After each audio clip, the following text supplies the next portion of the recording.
adalah secara psikologis perempuan yang sedang hamil itu sedang mencari perhatian gitu ya.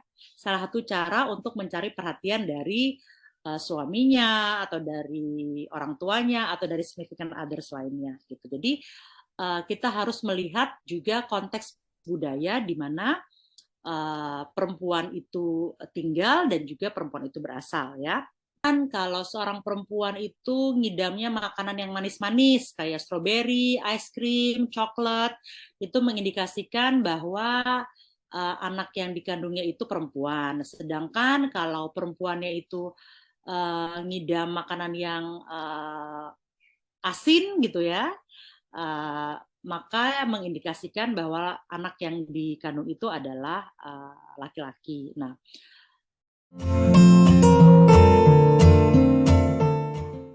selamat bertemu kembali dengan Pelita Parenting Talk with Wanita bersama saya Stefani Iriana Pasaribu.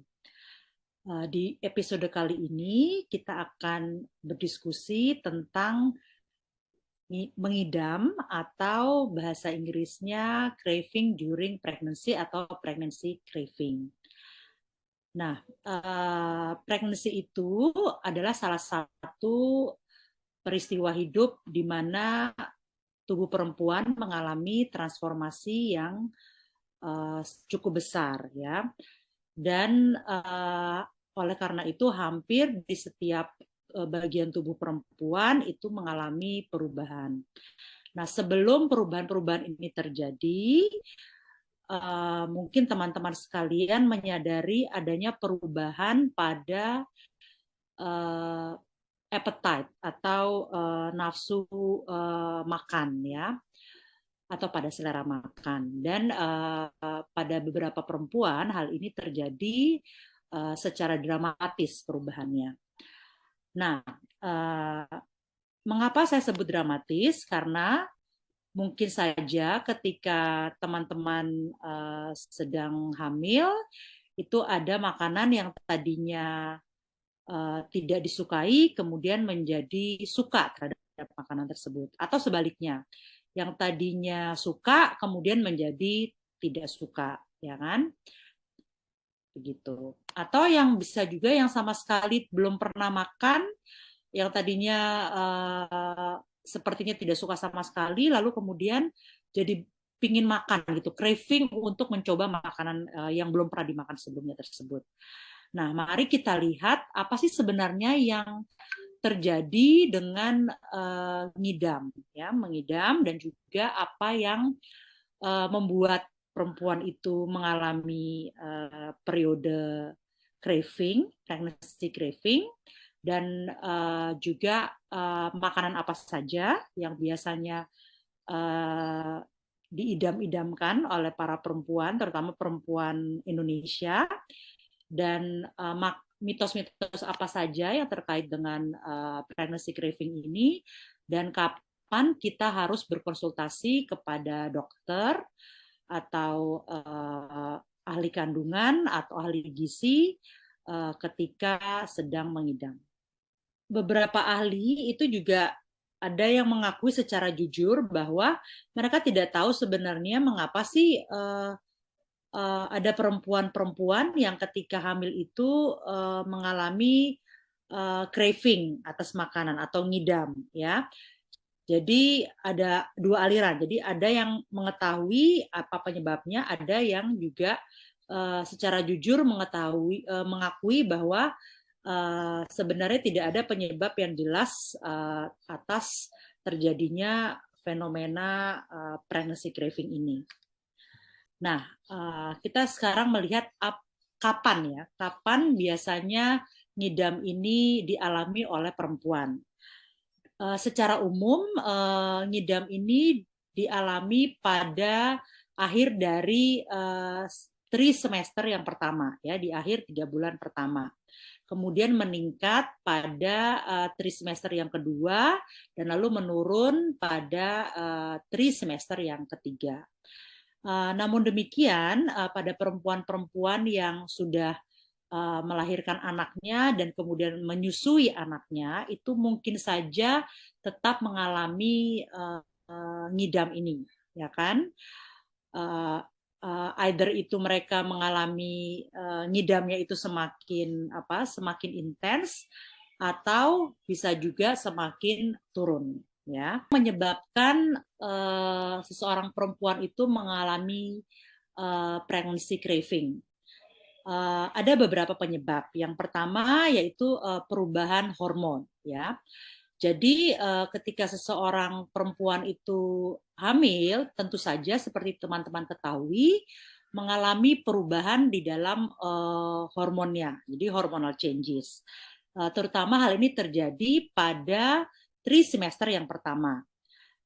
Bisa saja misalnya kita sama seperti misalnya ketika kita mengalami menstruasi bulanan, ya kan? Nah, sama seperti yang terjadi ketika kita mengalami menstruasi, maka ketika perempuan itu sedang hamil, juga mengalami perubahan hormon yang kemudian mengubah selera makannya atau menimbulkan pregnancy craving tadi.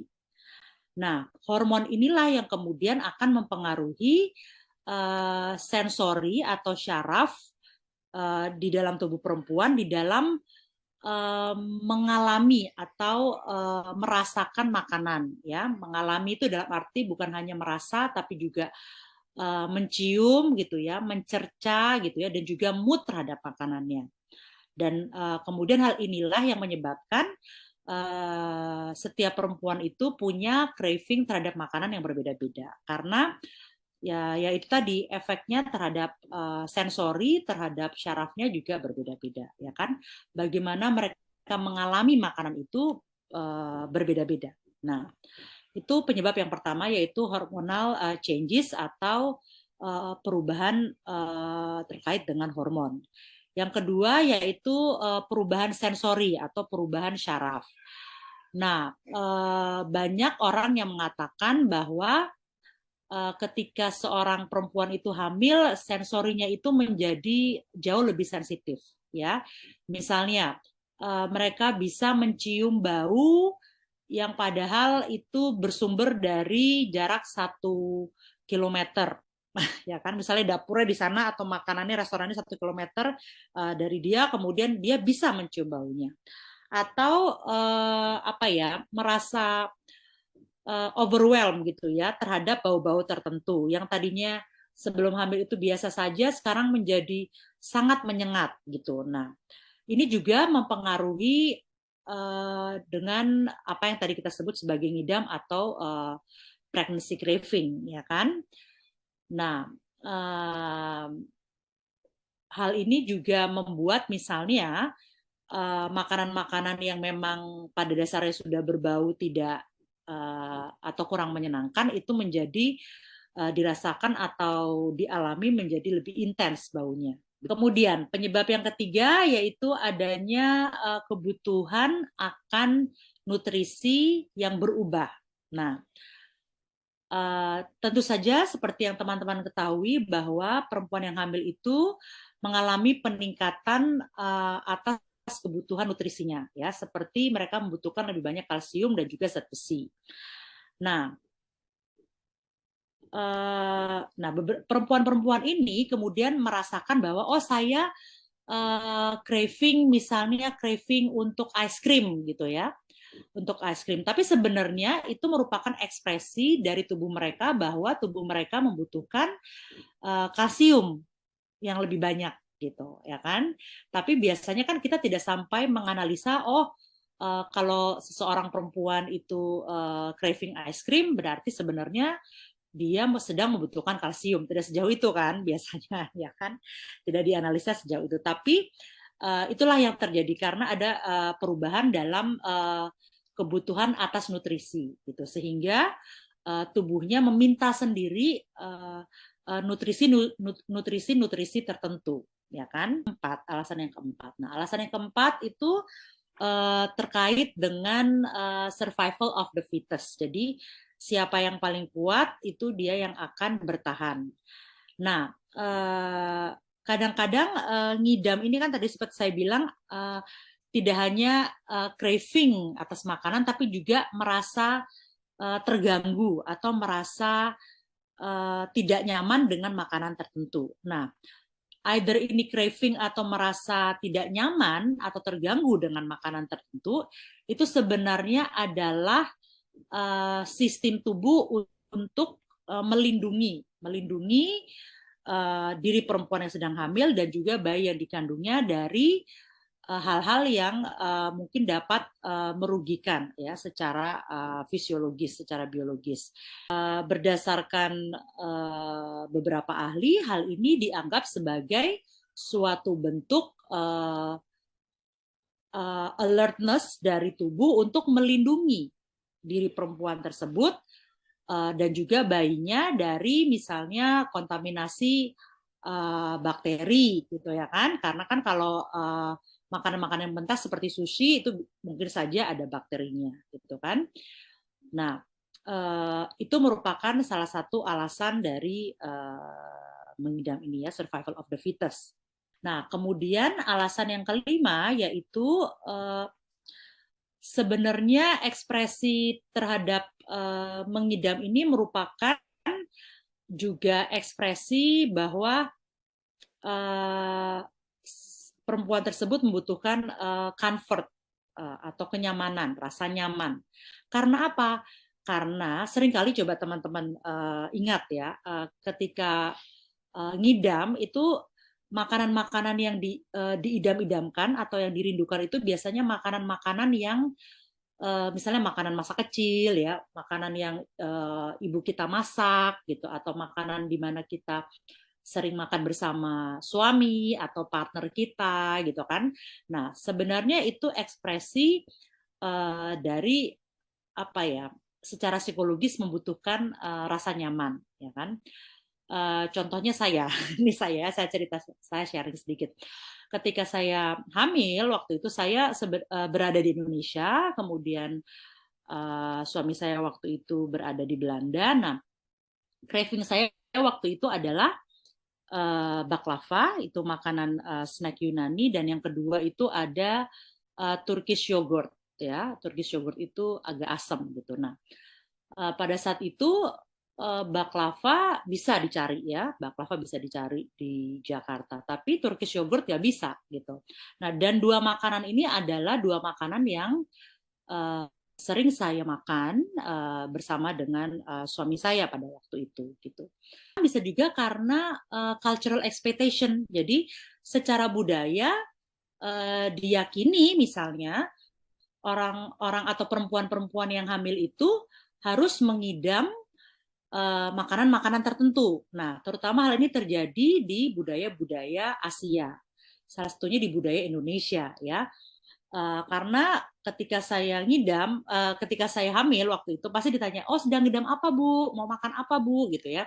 Bahkan ibu saya waktu itu juga mengatakan kalau kamu ingin makanan tertentu, jangan sungkan-sungkan bilang ke ibu saya, pasti akan dicarikan seberapapun sulitnya. Karena apa? Karena ada kepercayaan kalau misalnya seorang perempuan sedang ngidam, ini kepercayaan di Indonesia ya, belief di Indonesia. Kalau seorang perempuan sedang ngidam, kemudian tidak terpenuhi makanan yang diidam-idamkan itu, nanti anaknya apa ya, kayak ngeces gitu ya, gitu kan? Gitu. Nah, jadinya orang-orang tua dulu pasti seberapa sulit pun anak perempuannya itu atau menantu perempuannya itu mengidamkan makanan, pasti akan dicarikan karena punya belief seperti itu. Nah, lain halnya dengan mungkin budaya Barat atau budaya Eropa atau budaya Amerika gitu ya, di mana ketika saya mencari literatur tentang pregnancy craving ini tidak terlalu banyak ditemukan di budaya-budaya Barat tersebut karena memang mungkin beliefnya berbeda ya, beliefnya berbeda, culture expectation-nya berbeda. Atau dipandang bahwa kalau pregnancy craving itu adalah secara psikologis perempuan yang sedang hamil itu sedang mencari perhatian gitu ya. Salah satu cara untuk mencari perhatian dari suaminya atau dari orang tuanya atau dari significant others lainnya gitu. Jadi kita harus melihat juga konteks budaya di mana perempuan itu tinggal dan juga perempuan itu berasal, ya.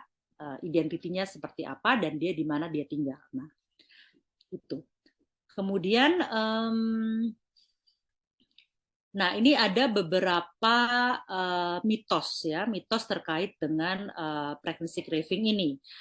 Ada yang mengatakan kalau seorang perempuan itu ngidamnya makanan yang manis-manis kayak stroberi, es krim, coklat, itu mengindikasikan bahwa anak yang dikandungnya itu perempuan. Sedangkan kalau perempuannya itu ngidam makanan yang asin gitu, ya, maka mengindikasikan bahwa anak yang dikandung itu adalah laki-laki. Nah, dan juga tadi seperti saya bilang tadi ada belief di Indonesia bahwa kalau perempuan yang sedang idam itu apapun yang dia idamkan, tidak hanya makanan, kadang aneh-aneh gitu, ya. Ada yang ngidam misalnya makanannya itu mesti dimasak sama suaminya gitu kan, atau ada yang ngidam misalnya mesti pakai baju merah gitu. Gitu, ya, aneh-aneh gitu. Ada yang ngidam misalnya mesti apa ya, dibeliin boneka Donald Duck gitu, ya. Aneh-aneh. Jadi mengidam ini tidak hanya terkait dengan makanan, tapi juga ada hal-hal lain, ya. Bentuknya bermacam-macam. Nah, tapi sebenarnya mengidam ini kan kita harus melihat dari sisi kesehatan, ya, atau kedokteran. Apakah makanan yang dirindukan itu, yang di craving itu adalah makanan yang sehat atau tidak? Dan seberapa sering makanan itu dimakan? Kalau misalnya kayak tadi saya craving untuk makan baklava. Baklava itu kan suatu snack yang sangat manis, ya, kandungan gulanya itu cukup banyak. Nah, kebetulan ketika saya hamil, once saya makan baklava, ya udah terpenuhi craving saya. Kemudian saya nggak terlalu terus-terusan makan baklava, enggak gitu. Once itu terpenuhi, saya udah keturutan gitu, ibaratnya ya udah selesai gitu. Saya nggak terlalu nyari-nyari lagi. Tapi kan ada yang misalnya seandainya pada saat itu saya cravingnya again dan again, baklava lagi, sedangkan itu kandungan gulanya tinggi, tentu saja itu menjadi concern, ya, harus menjadi concern dari perempuan yang sedang ngidam itu, ya. Begitu juga harus menjadi concern dari pasangannya. Jadi harus dilihat seperti itu, apakah makanan yang diidam-idamkan, yang dirindukan itu, yang dicari-cari itu adalah makanan yang sehat atau tidak, ya, dan seberapa sering itu craving-nya itu seberapa sering, ya. Kemudian mitos, saya tidak tahu apakah ini mitos atau tidak, tapi ada mitos-mitos atau belief, ya, belief di Indonesia tentang makanan-makanan yang harus dihindari selama kehamilan. Misalnya makan makanan yang mentah tadi seperti sushi, ya kan. Nah, waktu saya hamil, saya juga craving sushi karena memang sebelum hamil juga saya suka sushi. Nah, tapi karena saya waktu itu hamil, saya berusaha menahan diri dengan tidak makan sashimi, karena kalau sashimi kan pasti raw, ya, mentah. Jadi bagaimana caranya supaya tetap bisa makan sushi? Ya saya makan sushi tapi yang mateng, yang di salmonnya itu yang dimasak gitu, ya, yang dibakar gitu. Jadi itu untuk menghindari resiko terkena kontaminasi bakteri, ya kan. Kemudian yang harus dihindari juga misalnya kalau di Indonesia itu biasanya makan makanan yang mengandung kandungan gas yang cukup tinggi, ya kan. Kemudian apalagi, dan juga daging-daging yang mungkin setengah matang, ya kan, dimakan steak tapi kemudian dimasak setengah matang atau tidak benar-benar matang gitu kan, ya kan. Ada pilihan kan, kalau kita makan steak itu ada pilihannya tingkat kematangannya seperti apa. Nah, bagi mereka sedang hamil biasanya disarankan untuk tidak makan daging yang undercook, ya, yang setengah matang gitu. kapan kita harus menganggap pregnancy craving ini berbahaya, ya. Nah, seperti saya bilang, craving ini tidak hanya menyangkut makanan, tapi juga hal-hal yang bukan makanan. Seperti misalnya, ini sih contoh ekstrim ya. Mungkin ada yang pengen nyoba makan bubuk deterjen atau tepung gitu atau tanah atau apa itu, mungkin ada sih kasus seperti itu, tapi ini contoh yang ekstrim ya kan. Kemudian dia makan makanan yang nggak biasa dia makan misalnya ya, yang tadinya kamu vegetarian kemudian tiba-tiba ketika hamil pingin makan daging ya kan. Nah itu sebenarnya tergantung orangnya juga ya, apakah akan diturutkan atau tidak, tapi harus dilihat seperti saya bilang, apakah cravingnya itu makanannya makanan yang sehat atau enggak, seberapa banyak. Dan kalau misalnya kayak tadi contohnya kasus vegetarian, kemudian dia tiba-tiba ingin makan daging, mungkin tadi seperti saya bilang itu mengindikasikan bahwa tubuhnya membutuhkan zat besi ya, karena kekurangan zat besi sehingga tubuhnya meminta sendiri zat besi itu, dan itu harus diperoleh melalui daging sehingga dia cravingnya craving daging. Nah, untuk sebagian besar perempuan, once dia melewati trimester yang pertama, maka craving dan juga aversion ya, rasa tidak nyaman terhadap makanan dan juga morning sickness itu biasanya akan mengalami penurunan.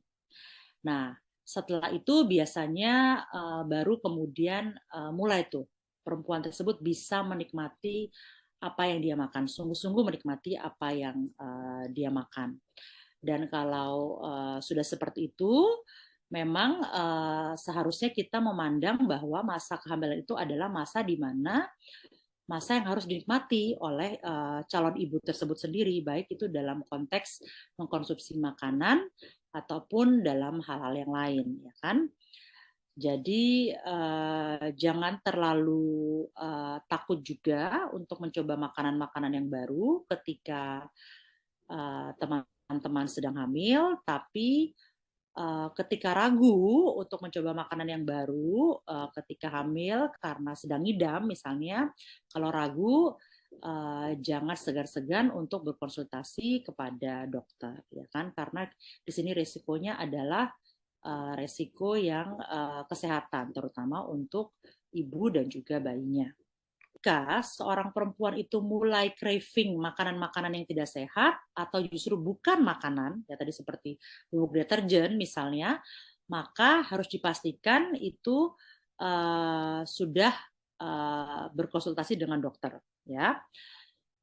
Kemudian jika misalnya seorang perempuan mengalami eating disorder, ya gangguan makan sebelum hamil, atau misalnya dia punya obesitas atau punya food restriction, jadi tidak boleh makan makanan tertentu. Nah, ketika hamil itu juga harus lebih berhati-hati, ya kan? Kalau mengalami keraguan untuk mengkonsumsi makanan tertentu karena memang sudah punya riwayat seperti itu tadi, obesitas, food restriction, kemudian ada mengalami eating disorder, nah itu sebaiknya berkonsultasi dengan dokter, ya.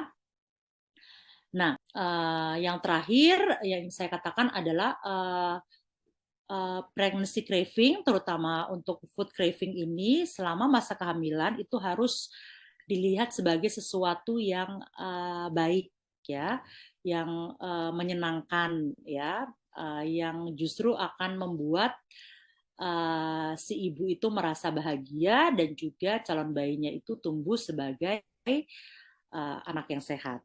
Nah, kalau teman-teman itu struggling di dalam hal makan ketika sedang hamil, tolong segera untuk berkonsultasi kepada dokter dan juga kepada ahli-ahli yang lain, mungkin ahli gizi, ya kan. Dan perlu diingat bahwa masa kehamilan ini masa yang sesungguhnya harus menjadi masa yang menyenangkan, yang paling membahagiakan, dan harus dinikmati oleh para ibu yang sedang hamil. termasuk di dalam mengkonsumsi makanan yang sedang diidam-idamkan. Sekian, terima kasih. Semoga informasi ini bermanfaat untuk teman-teman sekalian, baik yang sedang hamil ataupun mungkin yang berencana untuk mempunyai anak di luar Indonesia. Terima kasih.